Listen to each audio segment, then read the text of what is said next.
새벽기도의 마지막에 그 할 말을 있었는데 또 깜빡했는데 마지막에 너무 멋있지 않았어요? 청소년부 특소.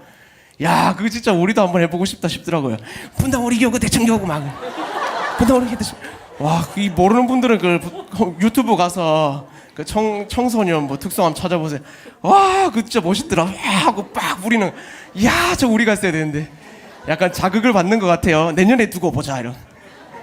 이야, 진짜 멋있더라. 그런 거 해보고 싶더라고요.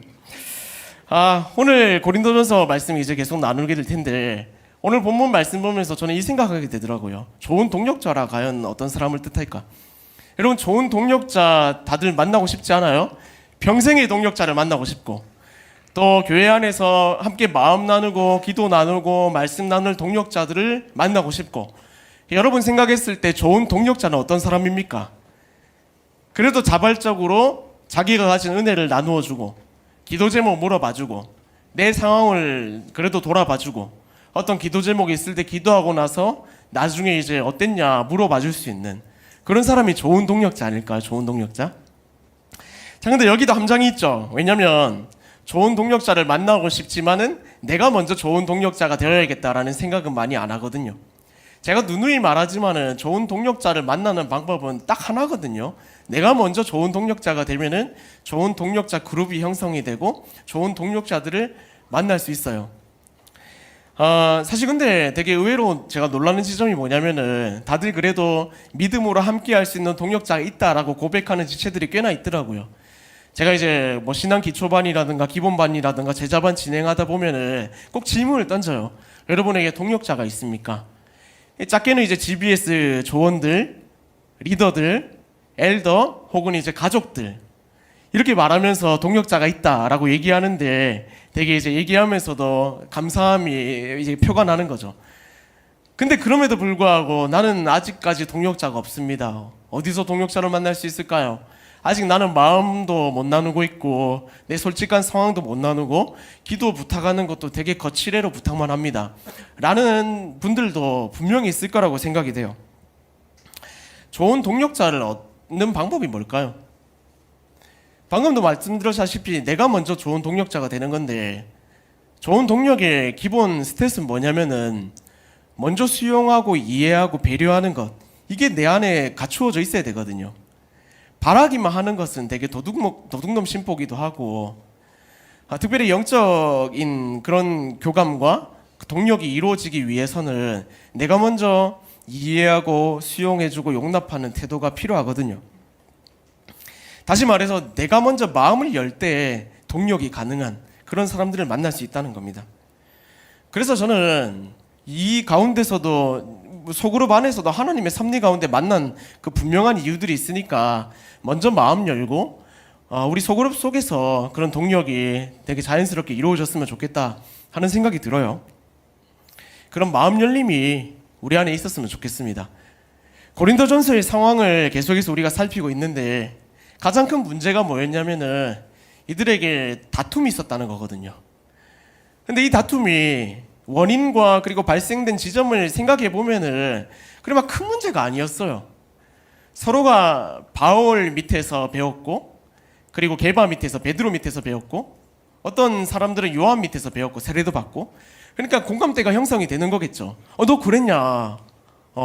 우리로 치면은 제가 경상도 사람이니까 너 경상도 출신이냐? 이런 것들이 되게 이제 되게 좋지 않은 거지만 그래도 이제 마음 가는 바가 있잖아요.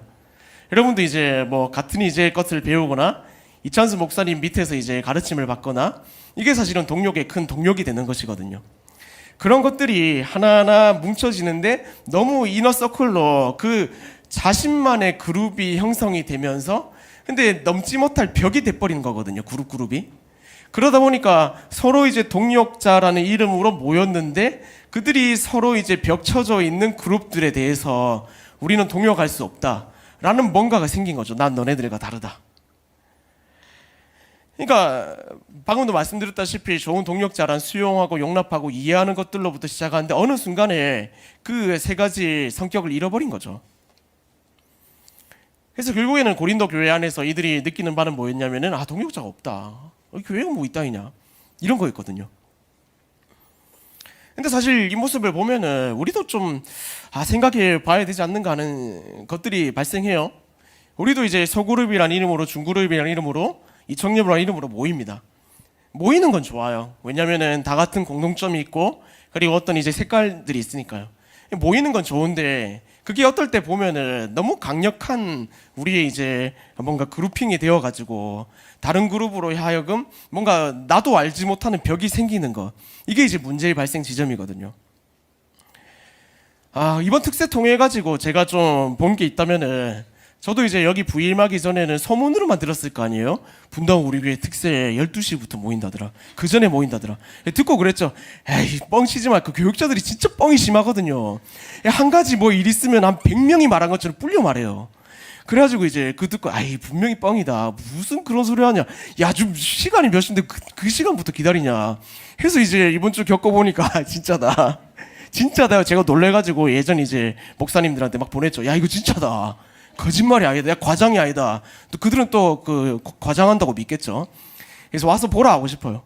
어쨌든 그런 거 보는데 우리가 거기 새벽부터 모여가지고 예배드리고 은혜 받는 그 속에서 우리가 누리는 게 뭐냐면은 하나됨이구나 하는 생각을 했거든요.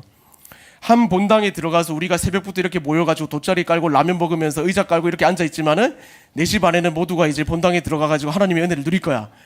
우리는 분당 우리 교회 교인이니까 돗자리 깔고 앉아있어도 상관없다. 누가 어떻게 보더라도 나는 상관없다. 우리는 분당 우리 교회 교인이니까.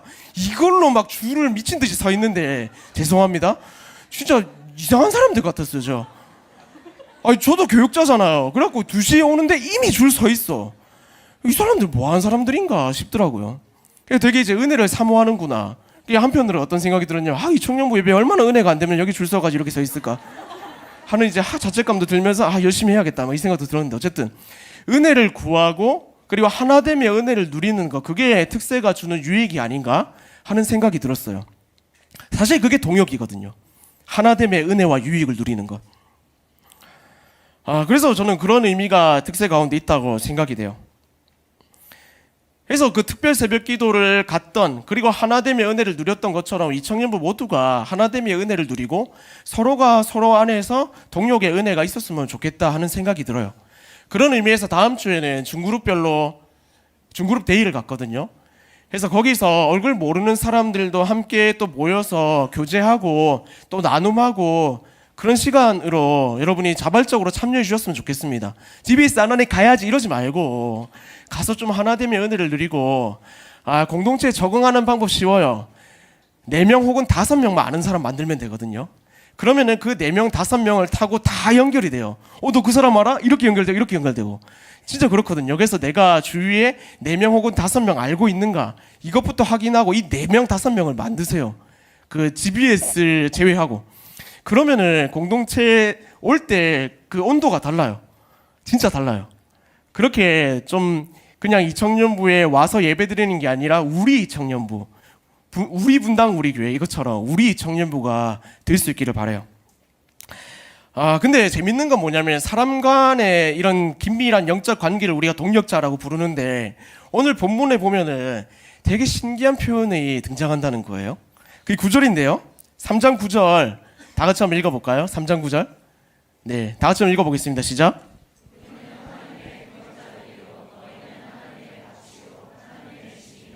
와, 여기 보니까 되게 신기한 표현이 등장해요. 우리는 누구의 동력자들? 하나님의 동력자들. 하나님의 동력자들. 되게 부담스러운 표현이네요. 하나님의 동력자들. 이렇게 나오죠. 자, 왜 우리가 하나님의 동력자일까? 동력자라고 했을 때 무슨 뜻이냐면은 헬라어로 시네르고스라고 하는데, 이게 뭐냐면은 쉰이란 뜻이 함께, 그리고 에르곤이 일하다라는 뜻이거든요. 그래서 합성어인데 함께 일하는 자, 이걸 뜻해요. 함께 수고하는 사람, 돕는 사람, 한 가지 목적을 가지고 일하는 자. 그래서 동력자라는 표현이 쓰이는 성경의 용례를 찾아보면 이런 목적으로 사용이 돼요. 3가지인데요. 첫 번째, 주님의 복음을 위해 함께 쓰는 자. 두 번째로, 진리를 위해 함께 수고하는 자. 세 번째로, 하나님의 일꾼. 그래서 이런 기능적인 일들을 함께하는 사람을 동력자라고 부르지만은, 이 자체만으로 하나님과 우리 사이 관계가 동력의 관계라고도 부를 수 있다는 겁니다. 근데 오늘 좀 살펴보고자 하는 질문은 이거예요. 하나님의 동력자라고 우리를 부르시고 이렇게 그리스도인이란 자리로 불러주셨는데 과연 우리는 그 이름에 걸맞게 살고 있는가? 어떻게 살아야지 하나님의 동력자의 이름에 걸맞는 삶일까 하는 거거든요. 참 부담스러운 명칭이잖아요. 하나님이 날 동력자라고 불러준다는 거. 우리가 하나님을 위해서 중보기도해야 될 게 뭘까요? 하나님 다 가지고 있는데 뭐를 기도해야 될까? 뭔가 하나님을 위한다고 하면 우리가 뭘 해야 될까? 그렇지만 하나님이 우리를 동력자라고 부르신다고요. 그러면은 우리가 하나님의 동력자로서 어떻게 살아야 될까? 이 질문이 본문 속에서 발견되어졌으면 좋겠어요. 두 가지인데 먼저 하나님의 동력자로 산다고 할 때 우리가 그 동력자로서 해야 되는 게 있다면 이거예요. 심는 사람이 돼야 된다는 거예요. 심는 사람.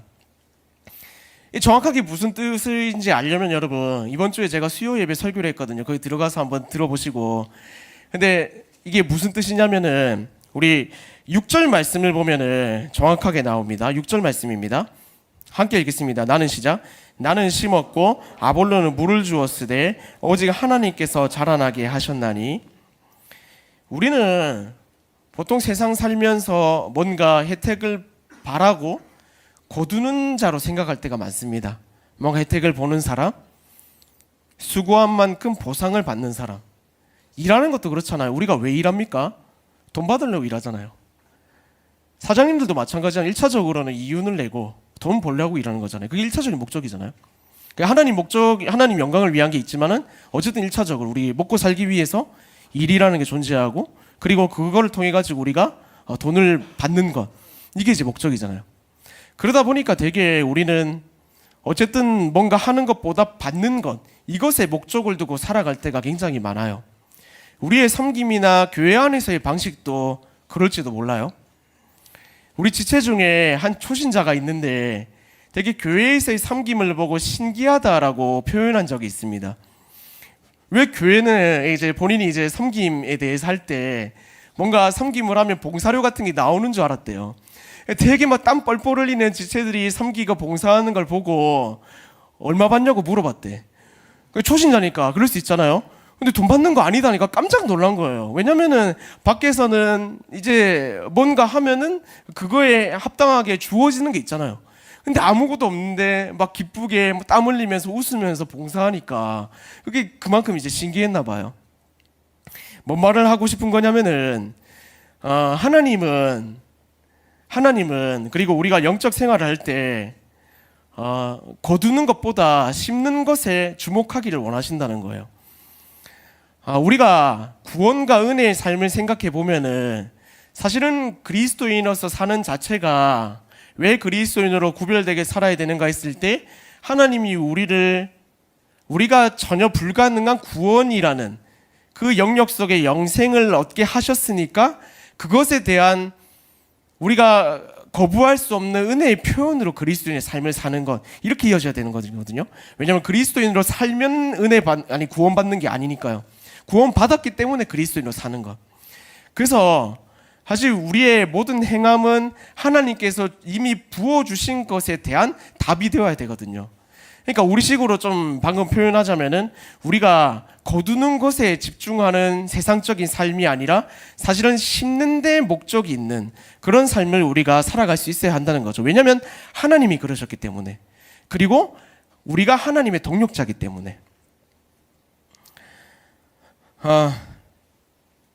우리가 하나님을 향해서 은혜를 구하죠. 받고 싶어 하고 하나님이 독려해 주시고 격려해 주시기를 바라고. 근데 이게 당연하죠.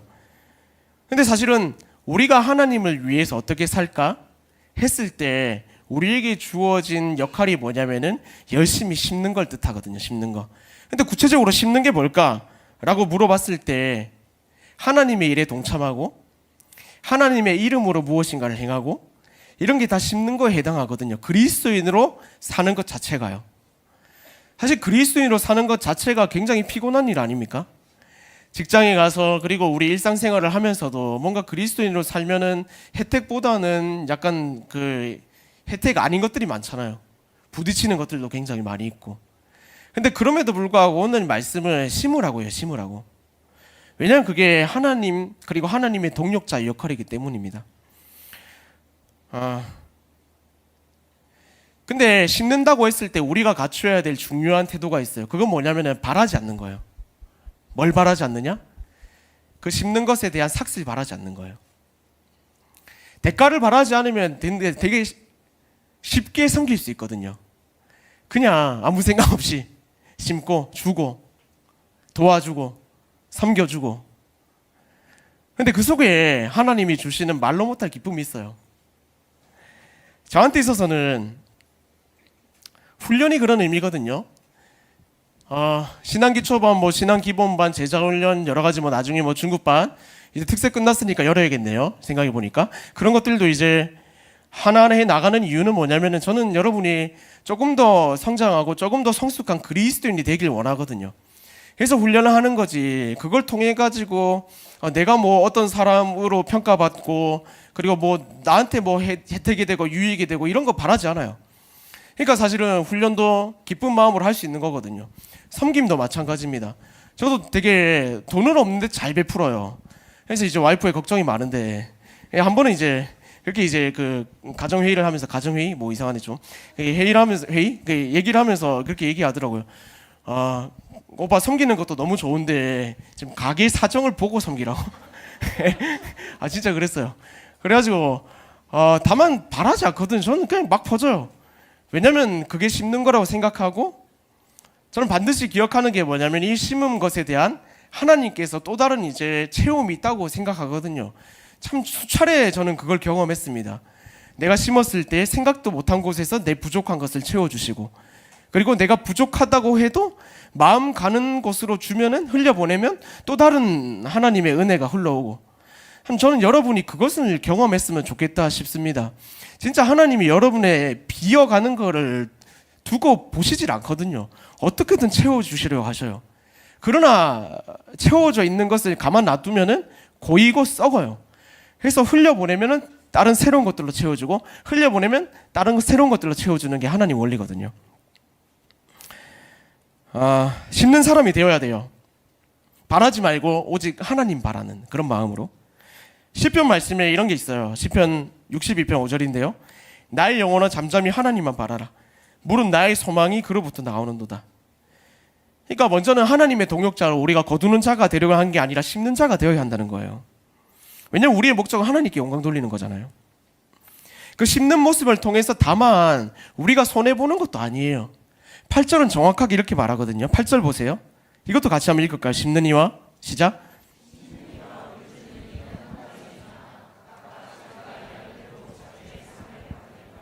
자기의 상을 받으리라. 이게 분명 하나님 말씀이거든요. 그래서 진짜 열매 맺어요. 섬김에 대해서 은사가 있는 분들은 아시겠지만 진짜 섬기는 만큼 하나님이 채워주시고요. 베푸는 만큼 하나님이 도로 갚아주셔요. 섬김이 그런 의미가 있고 여러분이 열심히 동력자들을 향하여 기도해 주는 것도 그런 의미가 있어요. 기도해 주면은 쇠가 빠지게 고생만 하는 것 같지만 하나님 다 들어주시고 제자들에게 예수님이 뭐라고 했냐면 어떤 집에 들어가거든 복을 빌라. 복이 너에게 합당하지 아니하면 그 집에 합당하지 않으면 너에게로 돌아온다. 이게 진짜 하나님 원리거든요. 그래서 하나님을 향하여 심는 것은 절대 손해가 아니다. 이걸 여러분의 가슴에 새겼으면 좋겠어요. 그래서 특별 새벽 기도도 우리가 기도를 심었고 또 피곤함을 얻었지만 여러분이 기도한 것을 통해서 하나님 분명히 일하실 거거든요. 이게 영적 원리입니다. 그래서 당장에는 손해보는 것 같으나 각각 자기가 일한 대로 상을 받으리라. 상을 받으리라. 이걸 여러분이 꼭 기억했으면 좋겠습니다. 이게 우리가 하나님의 동역자로서 갖춰야 되는 기본적인 모습인 거예요. 심는 자가 되는 것. 자발적으로. 왜 하나님이 갚아주실 거니까. 그런가 하면 두 번째로 우리가 하나님의 동역자로서 갖춰야 될 게 뭐냐면은 섬기는 것, 뭔가 한다는 것, 우리의 가진 능력이 없고 너무 연약하다 할지라도 그래도 괜찮다는 거예요. 그래도 괜찮습니다. 이게 왜 그런가 하면 7절 한번 보세요. 7절 말씀은 이렇게 나옵니다. 그런즉 심는 이나 물 주는 이는 아무것도 아니로되 오직 자라게 하시는 이는 하나님뿐이니라. 한 번 더 읽을게요. 그런즉 심는 이나 물 주는 이는 아무것도 아니로되 오직 자라게 하시는 이는 하나님뿐이니라.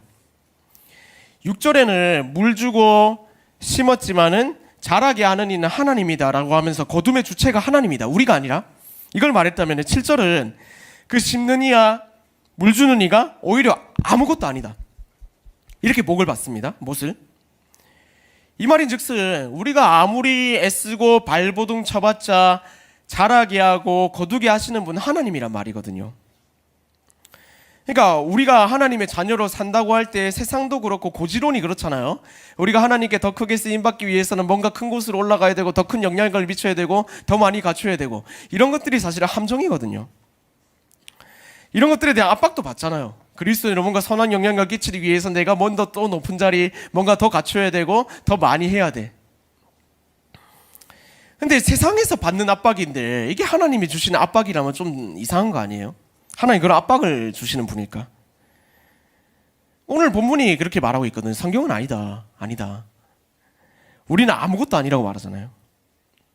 그러니까 우리는 좀 쉽게 말하자면 들러리 역할을 하는 거지, 실제로 이제 그 열매를 거두고 키우는 분은 하나님이라는 거죠. 그럼 또 질문이 던져지죠. 그럼 우리는 아무것도 할 필요 없는 거 아닙니까? 극단적으로는. 근데 하나님이 원하시는 건 뭐냐면 우리로 하여금 하나님의 영광스러운 일에 참여하기를 원하시는 것, 이게 하나님 역할이거든요. 우리에게 원하시는 것, 그것만으로 의미가 있기 때문에. 뭔가 우리가 집채만한 바위를 옮긴다고 할 때 우리가 밀어봤자 얼마나 그 영향력이 있겠습니까? 근데 하나님은 그조차도 함께 하시기를 원하신다는 거거든요. 네 손을 그 바위 위에 대면은 내가 굴릴지언정 네가 그 손에 바위에 손을 얹었으면 좋겠다. 왜냐면 그게 내가 원하는 것이니까. 하나님 영광, 내 영광에 너희가 참여하기를 원한다. 우리가 그리스도인으로서 그리스도같이 십자가에 매달려 죽진 않지만 그리스도의 고난의 영광에 참여하기를 바란다. 사도 바울이 몇 번 그렇게 누누이 말했고, 그게 과연 내가 죽는 일인가 할 때 사실은 그리스도인이란 이름으로 살아가는 것 그 자체가 십자가 지는 것이다, 이걸 말하고 있는 것이거든요. 적어도 그러니까 내가 알고 있는 하나님, 제가 알고 있는 하나님은 너네가 손만 댔지만 너네 때문에 내가 할 수 있었다, 이렇게 말하시는 분이거든요. 왜냐면 하나님의 목적은 뭐냐면은 이 땅에 하나님 나라가 완성되는 거거든요. 근데 누굴 통해서? 우리를 통해서, 우리 각자를 통해서. 이게 하나님 꿈이거든요. 그래서 계속해서 제가 좀 바라고는 기는 뭐냐면은 이 하나님의 꿈이 저와 여러분의 꿈이 되었으면 좋겠어요. 하나님은 우리를 통해서 이 땅 가운데 하나님의 나라가 완성된 걸 꿈꾸시거든요. 각자 여러분의 은사와 달란트를 통해서 그 나라 확장되는 거. 그냥 손만 댄다 할지라도 하나님의 이름으로 그렇게 행할 때 하나님이 일하시기 때문에. C.S. 루이스는 이렇게 말했어요. 하나님은 인간의 강한 의지보다 연약한 의지를 통해 더 큰 일을 이루신다. 같은 맥락에서 오늘 담임 목사님이 언급한 팀 켈러 목사님은 이렇게 말했어요. 하나님은 우리가 완벽하지 않다는 사실을 아십니다. 그분은 우리의 연약함을 알고 계시고 그 연약함을 통해 더 위대한 계획을 이루십니다. 그러니까 우리 안에 사실은 연약함 때문에, 뭔가 부족함 때문에, 부산함 때문에 하나님을 위한 일, 심는 일에 동참하지 못하고 있었다면 오히려 그게 굉장히 하나님을 오해하고 어리석은 행동일 수 있다고 성경이 말한다는 거거든요. 그러니까 그리스도인으로 산다는 게 이런 거예요. 그러니까 우리가 연약하지만 우리 손을 통해서 강하신 하나님이 드러나고, 우린 미약하지만 우리 삶을 통해서 너무 크신 하나님이 드러나고. 요나에게 원하신 게 그거거든요. 그러니까 요나한테 니느웨 사람들 한 명 한 명 찾아가가지고 설득해서 내 심판이 올 거니까 하나님 믿게 하라가 아니잖아요. 너는 그냥 가서 외치라. 그러면 내가 그들의 마음을 바뀔 것이다, 이거였거든요. 그러니까 하나님이 원하시는 거는 우리로 하여금 세상을 완전 뒤집을 만한 실력과, 그리고 너네가 다 해라가 아니에요. 가서 그리스도인으로 빛과 소금 역할을 감당해라.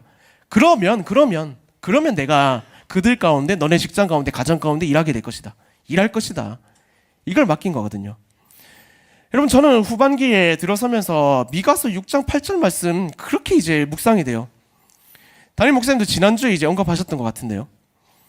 하나님이 원하시는 건 천천의 수양이나 만만의 강수 같은 기름이 아니라 인자를 사랑하고 겸손히 하나님과 동행하는 것이다, 계속 그렇게 말씀하시거든요. 하나님이 원하시는 건 그거란 거예요. 동행하고 바위 위에 같이 손을 대고 꽃자기라도 잡는 것. 마가복음 5장에 보면은 혈루증 여인의 스토리가 등장해요. 제가 잠깐 읽어드리면 이렇습니다. 12해를 혈루증으로 앓아온 여자가 있어 많은 의사에게 많은 괴로움을 받았고 가진 것도 다 허비하였으되 아무 효험이 없고 덜이어 더 중하여졌던 차에 예수의 소문을 듣고 무리 가운데 끼어 뒤로 와서 그의 옷에 손을 대니 이는 내가 그의 옷에만 손을 대어도 구원을 받으리라 생각함이니라. 이에 그의 혈로 군원이 곧 마름에 병이 나온 줄을 몸에 깨달으니라. 이거거든요. 우리가 해야 되는 거 뭐냐면은 우리가 앞서가지고 하나님 따라오이소 우리가 열심히 해보겠습니다 이게 아니라 하나님 우리가 부족하지만 하나님 이름으로 내가 손대고 이 바위에 우리의 최선을 다하면서 일상을 살아가 보겠습니다. 그러면 하나님 일하신다는 거거든요. 굴리는 건 하나님. 여러분 그래서 우린 미약하지만은 그 약한 존재로 괜찮습니다. 중요한 건 하나님 이름 붙잡고 있는 거거든요. 약하다는 게 얼마나 감사한지 그럼으로써 교만치 않게 되거든요. 이렇게 기도하면 되는 거예요. 주님 약해서 감사합니다. 오히려 제 약함 때문에 하나님의 강함이 필요하고 제 약함 때문에 하나님의 강함을 드러낼 수 있기 때문입니다. 이게 약한 우리가 하나님의 동력자로 드릴 수 있는 고백이거든요. 그래서 하나님의 이름으로 좀 진행되는 그런 것들에 동참하십시오. 이번 특세가 그런 의미가 있었고 특세가 지났지만은 괜찮습니다. 뭐 세 가지 소총잔치도 있고 여러 가지 우리 안에서의 영적인 활동들이 굉장히 많이 있거든요. 그리고 약하기 때문에 하나님의 이름 붙잡고 한 걸음 한 걸음 뛰십시오. 그게 우리가 하나님의 동력자로서 감당해야 될 태도이기 때문입니다. 근데 제일 중요한 사실은 뭐냐면은 이런 동력에 대해서 하나님은 무시하는 분이 아니라는 거예요. 우리가 아무리 연약하다고 해도 우리가 아무리 부족하다고 해도 심고 하나님의 이름으로 살아가는 것 자체가 사실은 열매도 없고 굉장히 괴로운 일일 수 있으나 하나님은 분명히 이렇게 말씀하시거든요. 8절 읽었는데 한 번 더 읽을게요. 이게 여러분의 좀 가슴에 새겨지는 구절이 됐으면 좋겠습니다. 8절입니다. 심는 이와 한 번 더 읽을게요. 시작.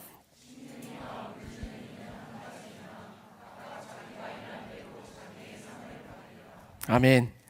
심는 이와 물 주는 이가 한 가지인데 자기가 일한 대로 자기의 상을 받는다. 이렇게 하나님 말씀하시는 분이거든요.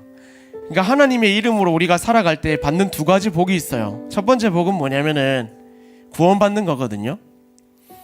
두 번째가 뭐냐면 아유 손가락 큰일 날 뻔했네요. 두 번째가 뭐냐면 형통을 누리는 거예요. 형통을 누리는 거. 세상 가운데 살아갈 때 하나님의 도우심을 힘입고 하나님의 피할 길을 내심을 경험하고 생각지도 못했는데 하나님의 도우심을 경험하고 그리고 우리를 돕는 사람을 만나고 동력자죠.